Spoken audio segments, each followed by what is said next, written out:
Hello दोस्तों, नमस्कार। आपके अपने यूट्यूब चैनल एजुकेशन विद उज्जवल सिंह पे हम पढ़ रहे थे पॉलिटी।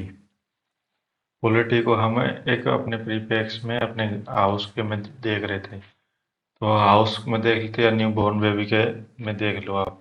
उसको एग्जाम्पल के उसको समानांतर चलते हुए हम आपको पॉलिटी की सारी कक्षाएं समझाने के प्रयास कर रहे थे। हमने आपको 1 से लेकर के 4 तक संविधान के अनुच्छेद समझा दिए गए थे, जो इसको प्रथम अनुसूची भी बोलते हैं। ठीक है, आज हम बात करेंगे 5 से 11 के में। अभी दूसरी अनुच्छेद अनुसूची जाएगी। इसमें किसकी चीज की बात की गई है? नागरिकता की बात की गई है, सिटीजनशिप की बात की गई है इसमें। तो हमने अभी तक क्या पढ़ा वो हम 1 मिनट में रिकॉल कर लेते हैं, ताकि हमें आगे के अनुच्छेद में पढ़ने को आसानी मिल सके। देखो, पहला जो हमने किया था, एक घर, पहले हमने घर बनाया और घर का पहले क्या किया? नामांकन किया। और नामकरण किसके अनुसार किया गया? अनुच्छेद 1 में क्या गया? सभी को एक मिला करके उनका एक नामांकन किया। नामकरण किया गया इंडिया, दैट इज भारत, ये नामकरण किया। उसके बाद आया नामांकन करने के बाद आएगा हमारे पास आर्टिकल 2। आर्टिकल 2 में क्या होगा? अधिकृत राज्य क्षेत्र, और या मतलब जो भी हमने अम, राज्य क्षेत्र अधिकृत किए गए थे उसमें, भारत के तहत जो 562 देशी रियासतें की गई थी उसमें। ठीक है, उसमें जैसे कि मैंने आपको बताया था, एग्जाम्पल दे देखे, ये घर है और इसमें घर में उस टाइम पे कितने जो थे, इसमें एक बिल्डिंग में 14 घर थे। ठीक है, एग्जाम्पल तौर के ऊपर मान के चलो इसमें 14 घर हैं। 14 घरों को आप एक राज्य मान के चलो, स्टेट। उस टाइम में तो इनकी राज्य सीमाओं में फेरबदल करना, मान के चलो कि एक राज्य को मिला करके दूसरा राज्य बना दिया जाए, या उनका कुछ भी कर सकते हैं सीमा में बदलाव। तो ये किसके द्वारा करेंगे? अनुच्छेद 2 के अनुसार। अच्छा, सीमा में बदलाव हो गया। उसके बाद क्या करेंगे? अनुच्छेद 3 आएगा। अनुच्छेद 3 क्या आएगा? देखो, पहले हमने नामांकन किया, उसके बाद हमने सीमा, अगर मान लो बदलाव करना चाह रहे हैं तो उसमें वो हो जाएगा। तीसरा क्या कह रहा है कि नए राज्य बना सकते हैं। अब मान के चलो ये एक राज्य है। ठीक है, मैं ये एक राज्य मान के चलता हूँ। एक राज्य है ये, एक राज्य है। इस राज्य को काट करके और मैं एक ए राज्य ये बन गया, एक बी राज्य ये बन जाए। तो इसका तीसरा अनुच्छेद में ये कहना चाह रहा है। और चौथे अनुच्छेद में क्या कहना चाह रहा है? इनके सभी को चलाने के लिए एक नियम कानून व्यवस्था बनाई जाएगी इनके लिए, एडमिनिस्ट्रेशन, जिसको विधान सभा कहते हैं, और राज्य सभा बोलते हैं ना उसको, जिसको राज्यसभा और विधानमंडल। मैंने आपको विधानसभा बोला था, तो विधान मंडल होता है वो राज्य में। तो उनकी सीटों का आरक्षण करता है शासन व्यवस्था। ये तो हो गई। अच्छा जी, अब ये हो गए, हमने घर बसा लिए, सब कुछ हो गया इनके लिए। अब जो नागरिक होंगे, वो नागरिक, मान के चलो ये हमारा जो भारत देश है, एग्जाम्पल के तौर पे मैं आपको बता दिए भारत है हमारा। चलो मैं दिखा के आपको समझा देता हूँ। ये हमारा भारत था उस टाइम पे, 1947 में, जब जम्मू कश्मीर, पंजाब, राजपूताना, ये नामांकन होगा इनका। और ये एक सीमा के द्वारा बता दिया कि इतना क्षेत्रफल हमारा भारत का है। अच्छा जी, उसके बाद ये इसमें जो रहेंगे नागरिक रहेंगे, उनकी भी तो एक पहचान बनानी पड़ेगी। जैसे हम राजनीति में जो है चुनाव देते हैं, तो हमारे एक वोट तो पहचान पत्र होता है। उसी तरह इन्हीं इनके लिए हमने क्या किया? एक नागरिकता का प्रस्ताव पास किया। ठीक है, कि नागरिकता होनी चाहिए, कि पहचान होनी चाहिए कि ये इस देश के नागरिक हैं। किसके हैं? गवर्नमेंट ऑफ इंडिया के, इंडिया के ये नागरिक हैं। तो ये इसकी बात कहाँ से की गई? हमें अनुच्छेद 5 में इस नागरिकता की बात की गई है। क्योंकि उस टाइम पे आपको पता होगा, 1947 में ये इंडिया बना था और इधर पाकिस्तान था। ये कौन सा था? पश्चिम पाकिस्तान। और ये कौन सा? वेस्ट पाकिस्तान। और ये ईस्ट पाकिस्तान था उस टाइम पे। ये दो देश थे, और इन दो देशों के बीच में हमारा एक भारत प्रिय देश था। तो इसके जो नागरिक रहते थे, उनको नागरिकता प्राप्त करने के लिए, उनकी एक पहचान, आइडेंटिटी देने के लिए हमने अनुच्छेद 5 लाया गया। जैसे कि मैं आपको नॉर्मल बता देता हूँ। नॉर्मल क्या है कि ये घर था, घर में हम ही रह रहे थे उसमें। ठीक है, तो घर में रहने वाले सदस्य हैं। तो ये कैसे पता चलेगा ये जो सदस्य हैं, ये ए सदस्य के ही हैं, मतलब ए घर के सारे सदस्य हैं। तो हमारा एक आधार कार्ड होता है, आधार कार्ड में हमारे पिताजी का नाम होता है, सभी उन पिताजियों का नाम होता है, जितने भी बच्चे होंगे जितने उनके भी सभी फैमिली मेंबर में। तो ऐसे ये है। तो हमारा जो माँ है, बाप है, पिता है, वो जो कौन है, भारत है, मतलब भारत आएगा। हमारे जो एक पासपोर्ट बनेगा, पासपोर्ट पे क्या आएगा, भारत लिखा आएगा, तो उस हमें नागरिकता मिलती है, जो इसको डोमिसाइल भी बोलते हैं। ठीक है। अच्छा जी। अनुच्छेद 5 में कहता है ये। अच्छा, नागरिकता किस कैसे कैसे प्राप्त की जा सकती है, वो मैं आपको बता देता हूँ। पहले क्या था, जब 1947 में कई प्रकार से नागरिकता प्राप्त कर सकते थे। एक तो थी जन्म के आधार पर, जो भारत में जन्म लिया जिसने, उसके आधार पर, जिसके माता पिता भारतीय हैं और उसने जिन्हें, वो जैसे कि हमने मिलती है, हमें वंशानुगत मिल जाती है ना भारत की नागरिकता, हम जन्म से यहीं पे ही है। उसके बाद क्या बोलते हैं कि, दूसरा क्या बोलता है कि जिसके माता पिता एक, मतलब या तो वाइफ या हस्बैंड, एक कौन भारत में पैदा हो, भारत की नागरिकता हो, और जो भारत में पैदा हुआ हो, उसके हिसाब से भी उसके बच्चे को नागरिकता मिल जाएगी। और तीसरी क्या कहते हैं, जो मिनिमम 5 साल, मतलब 26 जनवरी 1950 से पहले, मतलब 5 साल का हो गया, ये 26 जनवरी 1945 से लेकर के 1950 तक ये कहाँ रह रहे हो, भारत में। जब 1950 में जब इनको नागरिकता के लिए पंजीकरण के लिए ये एक आवेदन पत्र दे सकते हैं, ये तीन इस तरह से इनकी नागरिकता प्राप्त की जा सकती थी। और ये जो बनाया गया था, ये 26 जनवरी 1950 को इंडियन सिटीजन प्रोविजन के तहत बनाया गया था, भारतीय नागरिकता प्रोविजन के तहत। ठीक है, इसमें ये है। और इसके अनुच्छेद 5 में भी और भी कई तरह की नागरिकता दी गई है, जो हम आपको बताते हैं आगे कैसे कैसे ना। देखो, हमारा भारत देश हुआ आज़ाद 1947 में। उसके ब्याह पे आपको देख, सोचो, एक क्रिटिकल वो एनालाइज करो कि 1947 में क्या हुआ था, दिमाग में सोच के चलो, आपकी युद्ध की स्थिति थी, दो भागों में बटा। जैसे कि अभी मैं आपको घर का एग्जांपल ले रहा था। ठीक है, कि एक मान के चलो, पहले एक घर था, ये इधर मैं वो घर का साथ साथ में, और घर का दो तीन हिस्से हो गए, एक तो ये वाला हिस्सा होगा, एक इधर हिस्सा होगा। जब इधर की पब्लिक, इधर की जो जनसंख्या है, वो अपने को पसंद आ गई, ये ए मान के चलो, ये अपना इंडिया मान के चलो, ये पाकिस्तान, वेस्ट पाकिस्तान और ईस्ट पाकिस्तान, अगर ये है ना, एक प्यारा इंडिया हो गया। कुछ इंडिया के लोगों को इधर वाला एरिया पसंद था, इधर यहाँ रहना पसंद था, और कुछ को इधर ही आना पसंद था, और इनको कुछ को इंडिया आना था। मतलब कहने का जो क्या था कि जो पाकिस्तान बना था, वो मुस्लिम बेस बना था, जिन्ना की जिद पे। वो मैं आपको हिस्ट्री पढ़ाएंगे, तब आपको अच्छी तरह कॉन्सेप्ट क्लियर करेंगे। तो इसमें क्या हुआ, अदला बदली हो गई, कुछ जनसंख्या इधर हो गई उधर, तो वहाँ पे हिंदू और मुस्लिम हो गए। हिंदू जो है वो इंडिया में आ गए, और जो मुस्लिम थे वो पाकिस्तान में जाने लगे। उसको शरणार्थी क्या बोलते थे उनको।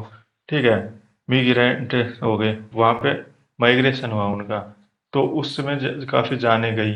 तो जाने के बाद आपको पता होगा, बहुत सी जो खून खराबा हुआ था उस टाइम पे। तो उस चीज़ में हम नहीं जाएंगे, वो एग्जाम पे हो गया। आप अपने हिस्ट्री पे गूगल पे सर्च कर ले सकते हो, फिल्म में बनी हुई है उसके ऊपर, तो आप वो देख सकते हो। पर अभी अभी यहाँ क्या है, हमने पढ़ना है। तो उस हिसाब से हमें दिमाग में अगर सोचो, देखो, आप सोच रहे होगे कि उस समय क्या सिचुएशन रही होगी। अब कोई बंदा इस एरिया में रह रहा था, वो तो अभी पाकिस्तान हो गया, तो पाकिस्तान का उसका नाम हो गया, इसका हो गया था 14 अगस्त को 1947 को। ये तो एक अलग देश बन गया। तो यहाँ से अगर आए कोई आदमी, ठीक है, तो उसमें क्या अलग से प्रावधान किया गया था कि जो बंदा भारत में आ रहा है, कब कब तक, यहाँ से माइग्रेट होकर आ रहा है ईस्ट पाकिस्तान और वेस्ट पाकिस्तान से, कब, east Pakistan plus west Pakistan से, और कब तक आ सकता है हमारे देश में, 19 जुलाई 1948। अगर जब तक इस डेट एक निर्धारित की गई, इस तारीख तक जो भी ये माइग्रेशन होगा वो उसको नागरिकता दे दी जाएगी, सिटीजनशिप दे दी जाएगी। पहले इसमें ये कानून पास किया गया था इसके बारे में। अच्छा जी। उसके बाद क्या किया गया, भारत सरकार ने इस डेट को और भी बढ़ा दी गई थी ये, फिर उसके बाद ये बढ़ा दी गई थी 26 जनवरी 1950 तक। इस डेट तक जो भी आएगा उसको हम नागरिकता दे देंगे। उसके बाद पंजीकरण का हिसाब के लिए लेके आए गए, और नागरिकता एक अधिनियम बनाया गया, नागरिकता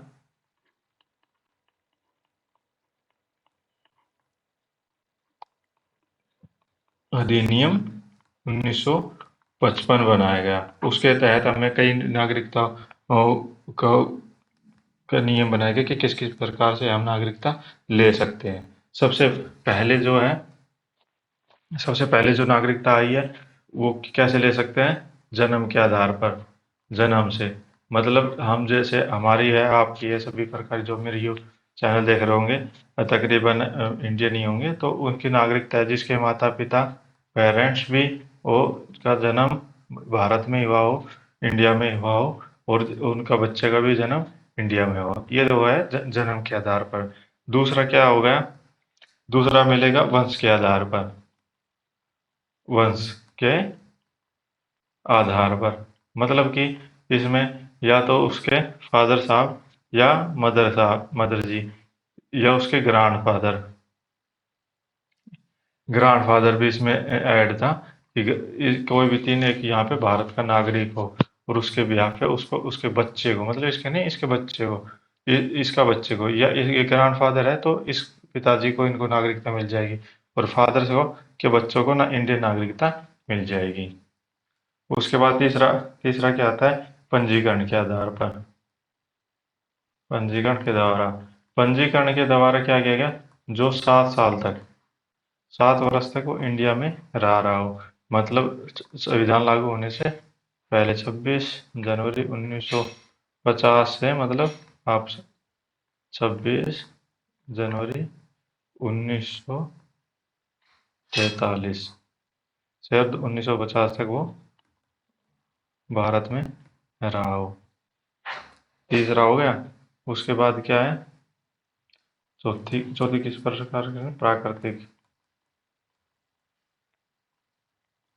प्राकृतिक रूप से। प्राकृतिक रूप में क्या कहना चाह रहा है ये, ऐसे देश से संबंधित ना हो जिसमें हमारी नागरिकता नहीं मिले। मतलब कि आप मान के चलो ये इंडिया और पाकिस्तान, ठीक है, जो हमारा पाकिस्तान से ना हो, ये कहना चाह रहे थे कि ऐसे देश से ना हो कि जिस देश से हमारे अच्छे संबंध ना हो, या जिस देश रूप से हमें प्राकृतिक रूप से नागरिकता नहीं बन सकते, ठीक है, उसके कह रहे थे ये।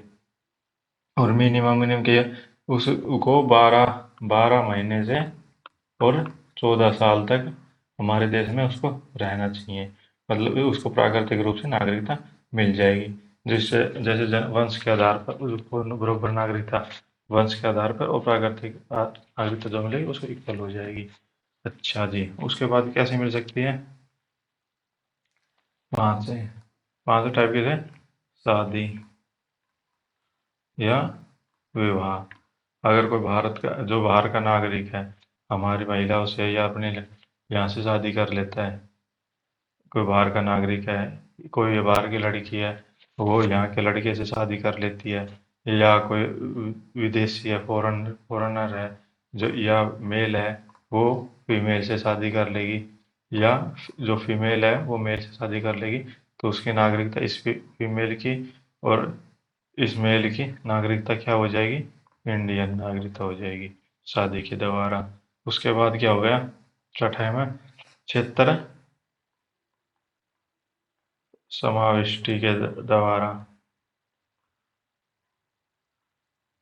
मतलब क्या कहना है, इसका कहना है, अगर मान लो कल ने भारत ने कोई देश के ऊपर कब्जा कर लिया, कि मान के चलो हमने पाकिस्तान के ऊपर कब्जा कर लिया, जैसे उसके देश की हालत हो रही है भुखमरी के हिसाब से, तो हम जो भी नागरिक होंगे उसको नागरिकता प्रदान की जाएगी इंडिया।